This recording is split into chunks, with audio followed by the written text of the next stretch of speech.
जय श्री श्याम, हारे के सहारे की जय हो, शीश के दाने की जय हो, लख दातार की जय हो। दोस्तों, उम्मीद करती हूँ श्याम बाबा के आशीर्वाद से, श्याम बाबा की कृपा से आप और आपका परिवार कुशल मंगल होगा और बाबा श्याम की कृपा हमेशा अपने भक्तों पर ऐसे ही बनी रहे। बाबा श्याम हमेशा अपने भक्तों का ऐसे ही कल्याण करते रहें। दोस्तों, जो भी लोग हमारे वीडियोस को देख रहे हैं, जो नए लोग जुड़ रहे हैं, सबसे पहले वो हमारे चैनल को सब्सक्राइब कर बेल आइकन को ज़रूर प्रेस कर ले ताकि आने वाले वीडियो के नोटिफिकेशन सबसे पहले आप तक पहुंच सकें। तो चलिए दोस्तों, ज़्यादा देरी ना करते हुए आज की वीडियो को शुरू करते हैं। आज की वीडियो बहुत ही ज़्यादा इंटरेस्टिंग होने वाली है। आज की कहानी सुनकर आपकी आंखों में आंसू आ जाएंगे, आप रो पड़ेंगे। दोस्तों, कहते हैं ना कि जब दुनिया में सब लोग आपका साथ छोड़ दें, आपके दोस्त, आपके रिश्तेदार सब आपके खिलाफ खड़े हो जाएं, तब आते हैं हमारे श्याम बाबा, जो कि आपका कभी साथ नहीं छोड़ते। तब वो आपका सहारा बनते हैं। जब आप हार जाते हो, दुनिया से हार जाते हो, खुद से हार जाते हो, तब श्याम बाबा आपका साथ देते हैं। श्याम बाबा आपके हर सुख दुख में साथ खड़े होते हैं।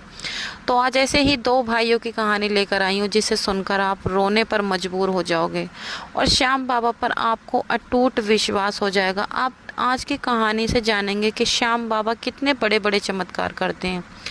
जो लोग कहते हैं बाबा श्याम चमत्कार नहीं करते, वो लोग आज जानेंगे कि इस कलयुग में भी बाबा कितने बड़े बड़े चमत्कार करते हैं।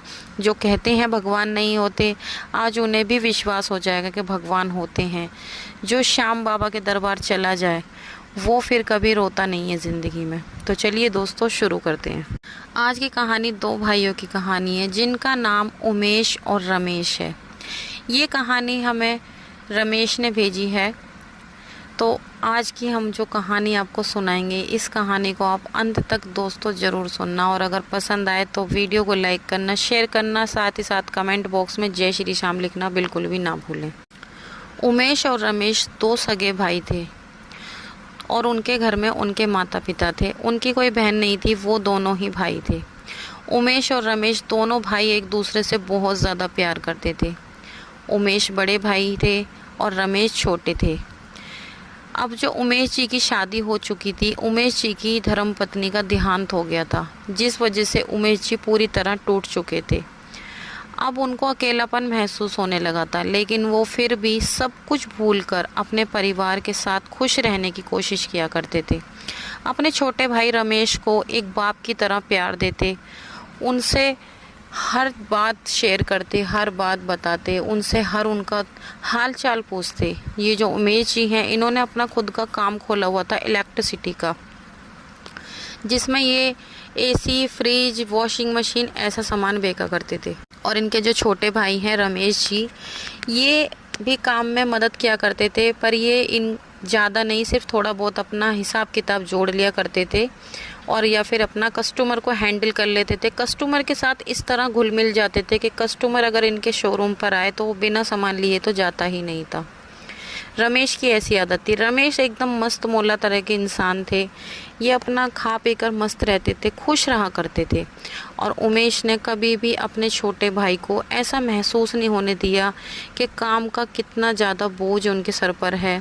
उन्होंने हमेशा अपने छोटे भाई को अपने बेटे की तरह रखा। अपने भाई को कभी भी किसी चीज़ की टेंशन नहीं दी।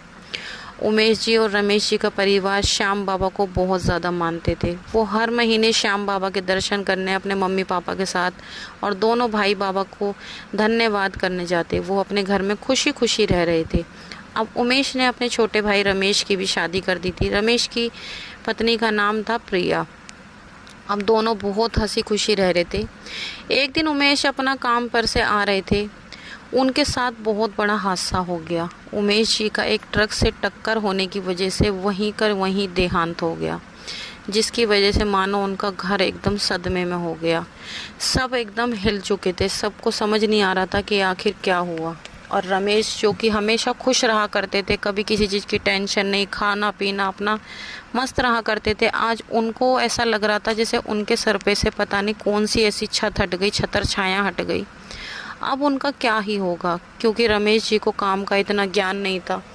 अब उनको समझ नहीं आ रहा था कि वो अपने भाई के बिना कैसे अपने काम को संभालेंगे, क्योंकि वो तो सिर्फ अपना दुकान में थोड़ा बहुत हिसाब किताब देख लेते थे, कस्टमर को हैंडल कर लेते थे। बाकी जो काम था डीलरिंग का, जो अपना डील करनी होती थी, जो जहाँ से सामान आता था, सब कुछ सारा मोटा हिसाब किताब उमेश के हाथ में रहा करता था। उमेश ने भी कभी रमेश को कहा नहीं कि ये काम तुम संभालो, क्योंकि वो नहीं चाहते थे कि मेरा छोटा भाई कोई टेंशन ले। वो चाहते थे कि वो अपनी लाइफ में सिर्फ और सिर्फ खुश रहे, क्योंकि उन्हें भी नहीं पता था कि उनके साथ ऐसा कोई हादसा हो जाएगा।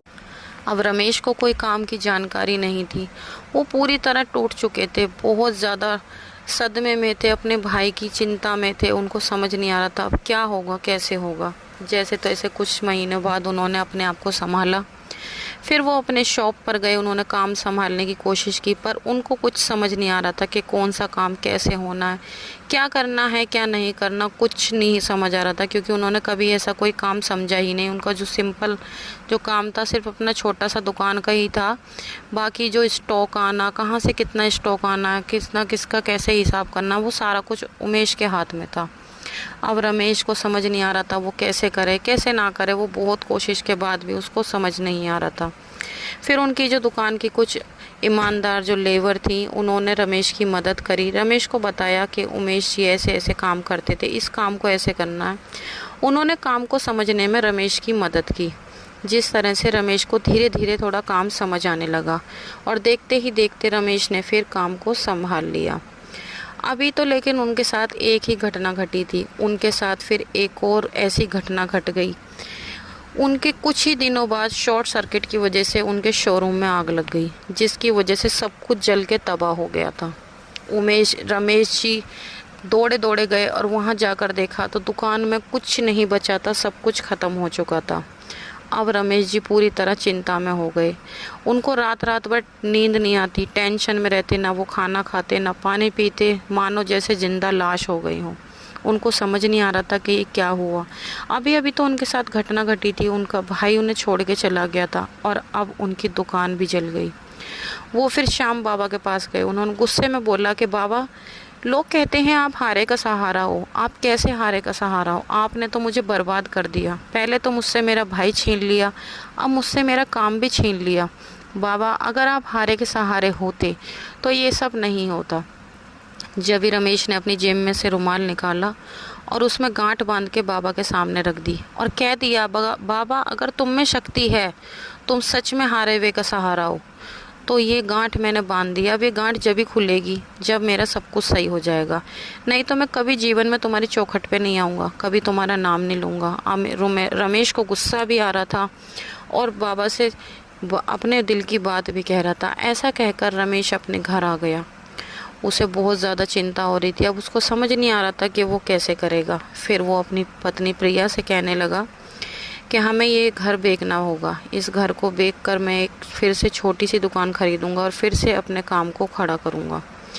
वो ऐसा कहने लगे, पर रमेश की पत्नी नहीं चाहती थी कि उनका घर बिके। उनके माता पिता कहाँ रहते, कैसे उनके सास ससुर भी कहाँ रहते, वो भी कहाँ रहते। पर रमेश ने कहा कि ये तो हमें करना ही होगा। पर ये सब प्रिया को अच्छा नहीं लगा, लेकिन फिर वो भी क्या करती, उसने भी अपने दिल पे पत्थर रख के कह दिया कि चलो ठीक है, जो भी होगा अच्छा ही होगा। एक दिन फिर प्रिया भी बाबा श्याम के सामने रो रो कर कहने लगी, बाबा आपने जो करा है अच्छा नहीं करा, आपने मेरा घर परिवार पूरी तरह तबाह कर दिया, बर्बाद कर दिया। बाबा आप कोई हारे का सहारा नहीं हो, अगर आप हारे का सहारा होते तो ऐसा नहीं होता। बाबा अगर आप हारे का सहारा हो तो हमारा सब कुछ ठीक कर दो, नहीं तो हम कभी जीवन में तुम्हारी चौखट पे नहीं आएंगे। ऐसा उनकी पत्नी प्रिया भी कहने लगी, रोती गई और बाबा को चुनौती भी देती गई। उसके दिल में एक दर्द था, उसकी आवाज़ में एक दर्द था जो कि उसके आंसुओं से उसके मुंह से छलक रहा था। वो बहुत ज़्यादा परेशान, बहुत ज़्यादा। फिर अगले दिन रमेश उमेश का कमरा खोलता है और वहाँ वो प्रॉपर्टी के पेपर ढूंढता है, क्योंकि उसको नहीं पता था प्रॉपर्टी के पेपर कहाँ हैं। उसको किसी चीज़ से मतलब नहीं था, सारी जिम्मेदारी उमेश की थी। उमेश ने ही पूरे घर को संभाल रखा था। वो अपने भाई के ईमानदारी पे उसने कभी कोई शक नहीं किया। उसने अपने भाई को एक पिता का दर्जा दिया और उमेश ने भी अपने भाई को एक बेटे का दर्जा दिया। जब वो कमरे में फाइल ढूंढने लगा, पेपर्स की, तो उसे फाइल के साथ साथ एक कागज़ और मिला। प्रॉपर्टी के पेपर तो मिले ही मिले, उसमें उसने एक कागज़ और देखा जिससे उसकी आंखें खुली की खुली रह गईं। उसने देखा कि उसमें दुकान का इंश्योरेंस का पेपर था। जब उसे याद आया कि हाँ, उसके भाई उमेश ने अभी कुछ ही दिन पहले इंश्योरेंस वाले से बात तो की थी, लेकिन रमेश को ये नहीं पता था कि उसके भाई ने पॉलिसी भी ले ली।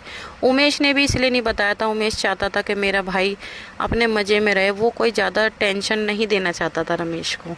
वो कागज़ मिला, वो कागज़ लेकर रमेश जब भी एजेंट के पास गया, एजेंट ने वो कागज़ देखा और कहा, ये तो पॉलिसी अभी तुम्हारे भाई ने 15-20 दिन पहले ही ली है और आपको क्लेम मिल जाएगा, आपकी पूरी दुकान रिपेयर हो जाएगी।